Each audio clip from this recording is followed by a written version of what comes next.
नमस्कार मंडळी, श्री स्वामी समर्थ. मी नंदिनी माझ्या यूट्यूब चॅनलवर तुमचं खूप मनापासून स्वागत करत आहे. तुमच्या मनातील सर्व चांगल्या इच्छा स्वामी महाराज पूर्ण करो ही स्वामींच्या चरणी प्रार्थना करते आणि आजच्या नवीन व्हिडिओला सुरुवात करते. तर येत्या 17 जुलैला म्हणजे बुधवारी आलेली आहे आषाढी एकादशी. आषाढी एकादशी म्हणजेच आषाढ महिन्यातील एकादशी तिथी. आषाढ महिन्यातील शुक्ल पक्षातील देवशयनी एकादशीला आषाढी एकादशी म्हटलं जातं. हा दिवस धार्मिकदृष्ट्या अतिशय महत्त्वाचा मानला जातो. या दिवशी देव हे योग निद्रेमध्ये जात असतात. आषाढी एकादशीच्या व्रतामध्ये सर्व देवी देवतांचे तेज हे एकवटलेले असते आणि म्हणूनच इतर एकादशींमध्ये आषाढी एकादशीच्या व्रताला अनन्यसाधारण महत्त्व हे दिलं जातं. आणि म्हणूनच जर आपण आषाढी एकादशीचं व्रत केलं तर वर्षभरातील ज्या 24 एकादशी आहेत तर त्यांचं पुण्यफळ देखील आपल्याला प्राप्त होतं. बरेच जण या दिवशी निर्जला व्रत देखील करत असतात आणि बरेच जण उपवासाचे पदार्थ खाऊन हे व्रत करत असतात. अगदी लहान मुलांपासून ते मोठ्यापर्यंत सर्वजण हे व्रत करत असतात. आषाढी एकादशीचा पूर्ण दिवस जो आहे तर हरिनामाचा जयघोष करत हा दिवस पूर्ण घालवला जातो आणि त्यानंतर दुसऱ्या दिवशी हे व्रत जे आहे तर ते सोडले जाते. आषाढी एकादशीच्या दिवशी सर्व देवी देवतांचे तेज हे एकवटलेले असते. त्यामुळे या दिवशी काही प्रभावी उपाय देखील केले जातात आणि विशेष अशा सेवा देखील या दिवशी केल्या जातात. त्यामुळे आजच्या व्हिडिओमध्ये मी तुम्हाला अतिशय प्रभावशाली उपाय सांगणार आहे. हा उपाय जर आपण केला तर आपल्या जीवनामध्ये सर्व दुःख अडचणी दूर होतील. गाईला ही वस्तू जर आपण खाऊ घातली तर आपल्या सर्व अडचणीतून आपल्याला मार्ग मिळेल आणि आपल्या 7 पिढ्यांचं दारिद्र्य जे आहे तर ते सुद्धा नष्ट होईल आणि त्याचबरोबर आपल्या घरामध्ये सदैव लक्ष्मी नांदेल. आपल्या घराची, मुलांची, पतीची खूप सारी प्रगती होईल आणि आपल्या मनातील कठीणातील कठीण इच्छा देखील पूर्ण होईल. तर असा हा अत्यंत प्रभावशाली उपाय आजच्या व्हिडिओमध्ये मी तुमच्याशी शेअर करणार आहे. त्यामुळे तुम्ही व्हिडिओ कुठेही स्किप न करता शेवटपर्यंत नक्की बघा, जेणेकरून तुमच्यापर्यंत योग्य ती माहिती पोहोचेल. आपल्या चॅनलवर जर तुम्ही नवीन असाल तर चॅनलला लगेच सबस्क्राईब करा. अशाच माहितीपूर्ण व्हिडिओ पाहण्यासाठी बेल आयकॉनलाही प्रेस करा, म्हणजे मी जेव्हा नवीन व्हिडिओ अपलोड करेन त्याचं नोटिफिकेशन सर्वात अगोदर तुम्हाला भेटेल आणि तुम्ही एकही व्हिडिओ मिस करणार नाही. त्याचबरोबर कमेंट्समध्ये ओम नमो भगवते वासुदेवाय नमः हे लिहायला देखील विसरू नका. आणि व्हिडिओ तुम्हाला हेल्पफुल वाटत असेल, तुम्हाला व्हिडिओतून काही माहिती मिळाली असेल तर तुम्ही हा व्हिडिओ इतरांपर्यंत शेअर देखील करा. तर पहा, एकादशीच्या दिवशी गायीची पूजा करायला विशेष महत्त्व दिलं जातं.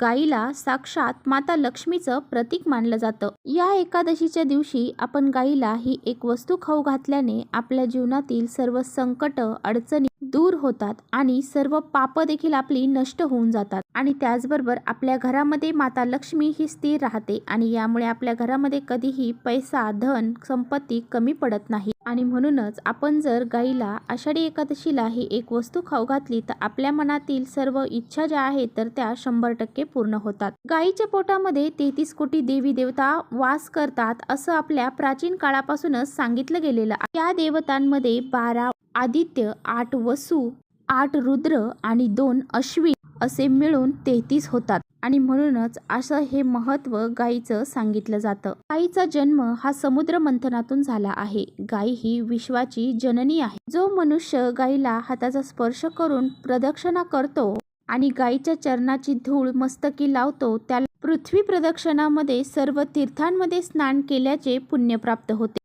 इतकं महत्त्व हे गायीला दिलं जातं आणि म्हणूनच आपल्याला ही जी एक वस्तू मी सांगणार आहे तर ती तुम्हाला गायीला या दिवशी खाऊ घालायची आहे. तर पहा, ही एकादशी योगायोगाने बुधवारी आलेली आहे आणि बुधवारच्या दिवशी गायीची पूजा करण्याला विशेष महत्त्व दिलं जातं आणि म्हणून तुम्हाला एक वाटीभर हिरवे मूग जे आहेत तर ते घ्यायचे आहेत. त्याचबरोबर थोडीशी चणा डाळ देखील तुम्हाला घ्यायची आहे. हिरवे मूग जे आहेत तर ते तुम्हाला 2 चम्मच तूप टाकून शिजवून घ्यायचे आहेत आणि चण्याची डाळ जी आहे तर ती तुम्हाला पाण्यामध्ये भिजवून घ्यायची आहे.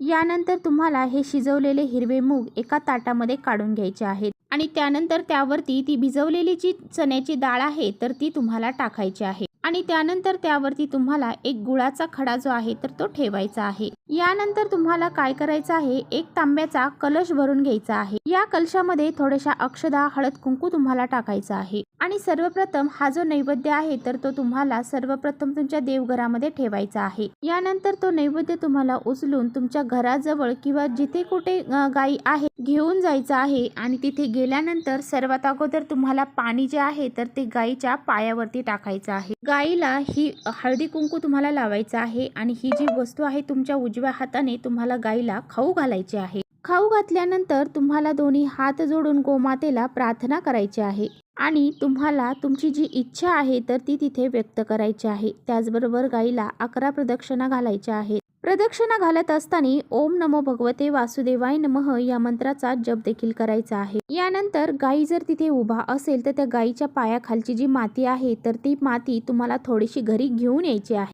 घरी आणल्यानंतर या मातीची एक पुडी बांधून तुम्हाला तुमच्या घरामध्ये ठेवायची आहे। ही माती आपण जर आपल्या घरामध्ये ठेवली तर घरामध्ये जी अलक्ष्मी आहे तर ती घराच्या बाहेर निघून जाते। घरामध्ये सुख शांती समृद्धी ही नांदत असते आणि कुटुंबाची प्रगतीही होत असते आणि म्हणूनच तुम्हाला हा एक उपाय नक्की करायचा आहे।